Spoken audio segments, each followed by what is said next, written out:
Je m'appelle Thomas Friand, je suis le fondateur et le directeur général d'Open Diplomacy. On est une association principalement de jeunes, mais tournée vers le grand public en général pour aider les citoyens français à comprendre et participer à la vie internationale.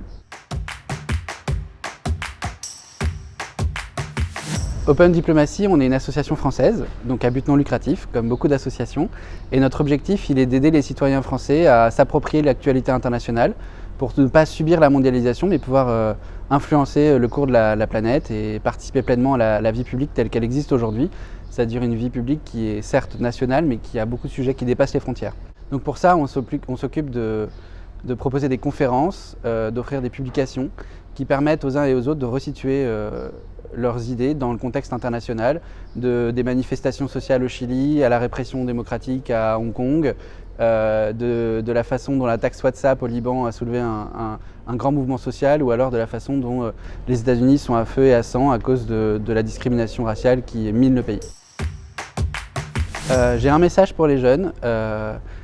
Et un message très simple, c'est ne perdez jamais espoir face à l'actualité qui est parfois déprimante. L'urgence climatique, ça peut être écrasant, on a l'impression qu'on n'aura pas d'avenir.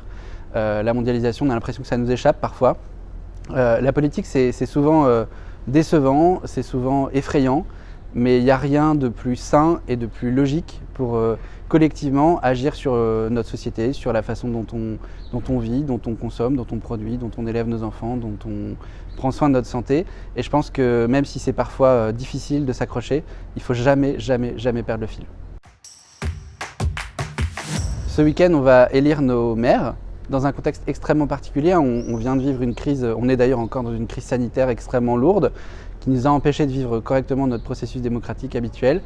Mais il ne faut pas perdre le fil, parce que c'est la seule façon de reprendre la main, c'est de pouvoir choisir des personnes qui nous représentent, qui peuvent agir en notre nom sur le quotidien, surtout à l'échelle des territoires, des villes, des communautés d'agglomération.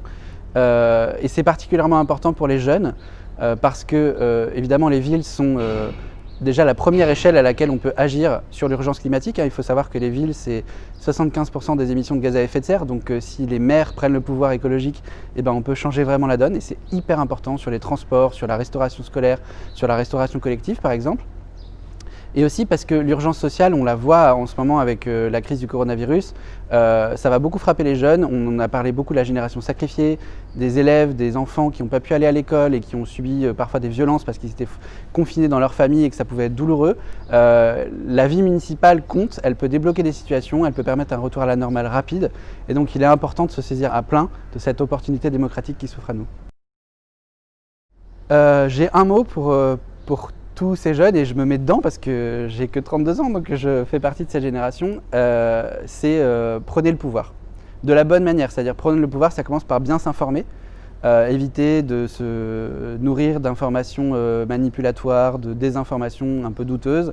Deuxième chose, prendre le pouvoir, ça consiste à participer aux élections. C'est-à-dire que la politique, si vous vous occupez pas d'elle, c'est elle qui s'occupe de vous. Donc c'est très simple. Dès lors que vous votez pas, vous donnez le pouvoir aux autres de choisir à votre place. Et même si on vote blanc, même si on vote pour un candidat qui est minoritaire ou qui ne semble pas en capacité de gagner, il faut voter parce qu'il faut assumer ses idées, il faut participer à la vie civile. C'est la seule façon de changer les choses collectivement. Et ensuite, prenez le pouvoir parce que si jamais vous avez envie d'agir, et c'est très bien, avec vos idées, ou peut-être même juste pour vous poser quelques questions, vous pouvez aller à la rencontre des autres, dans des associations, dans des syndicats, dans des partis politiques, où que vous soyez, il y a une forme d'engagement qui est possible, aussi même dans l'entrepreneuriat. Il y a plein de jeunes qui se disent je vais entreprendre, créer une petite boîte qui va changer les choses à son échelle. C'est bien de s'engager, de prendre le pouvoir en participant aux institutions qui font changer la donne. Et ça, il y a des générations qui ont arrêté de prendre le pouvoir sur la réalité, parce que quand on devient majeur, on se dit j'ai d'autres chats à fouetter, j'ai un travail à trouver, c'est tout à fait juste. J'ai peut-être une famille à fonder et à élever, c'est peut-être tout à fait juste aussi, ou j'ai des études à terminer selon l'âge qu'on a. Mais pendant ce temps-là, l'horloge, elle tourne, l'horloge climatique, elle tourne, ça fait tic-tac, tic-tac, tic-tac. Et de jour en jour, on se rapproche de ce moment où on ne pourra plus agir sur la réalité.